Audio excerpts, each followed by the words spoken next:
దారుణమైన నేరాలు రోజు రోజుకి చాలా పెరిగిపోతూ ఉన్నాయి అధ్యక్ష. దీనికైతే నేను అనుకుంటున్నాను ఖచ్చితంగా ఇది ప్రభుత్వ వైఫల్యము, పోలీసుల వైఫల్యం అయితే ఖచ్చితంగా ఉంది అధ్యక్ష. నేను ఇప్పుడు అడుగుతున్నాను ప్రభుత్వానికి, ఇన్ని దారుణాలు రోజు వింటున్నాం కదా, గత ప్రభుత్వం దిశ యాప్ అని ఒకటి తీసుకొచ్చింది అధ్యక్ష. నిజంగా దిశ యాప్ ఉండేప్పుడైతే ఈ రాష్ట్రంలో మహిళలు చాలా ధైర్యంగా ఫీల్ అయ్యేవారు అధ్యక్ష. బయటికి వెళ్ళినప్పుడు ఎవరైనా అల్లరి పెట్టినా దిశ యాప్ ప్రెస్ చేసి SOS బటన్ ప్రెస్ చేస్తే చక్కగా పోలీసులు కొన్ని నిమిషాల్లోనే వస్తారు అని చెప్పి చాలా ధైర్యం ఫీల్ అయ్యేవారు. దానికోసం అనేసి 900 పైగా 2 వీలర్ వెహికల్స్, అలాగే 160 పైగా 4 వీలర్ వెహికల్స్, అలాగే దిశ వ్యవస్థ కూడా జగన్ తీసుకురావడం జరిగింది అధ్యక్ష.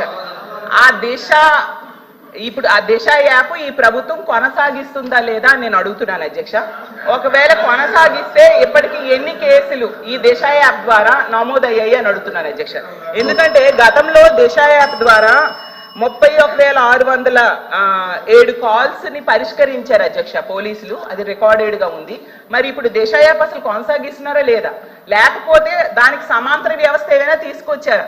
మరి ఇంకోటి అధ్యక్ష ఇంకా ఉంది, 18 దిశ పోలీస్ స్టేషన్స్ కూడా గతంలో జగన్మోహన్ రెడ్డి గారు పెట్టారు అధ్యక్ష. దానిని కూడా వాటిని కొనసాగిస్తున్నారా లేదా కూడా అడుగుతున్నాను అధ్యక్ష.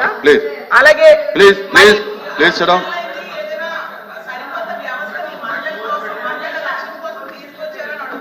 ఓకే ప్లీజ్ ప్లీజ్ ప్లీజ్ శబ్దులు గారు ఇంకా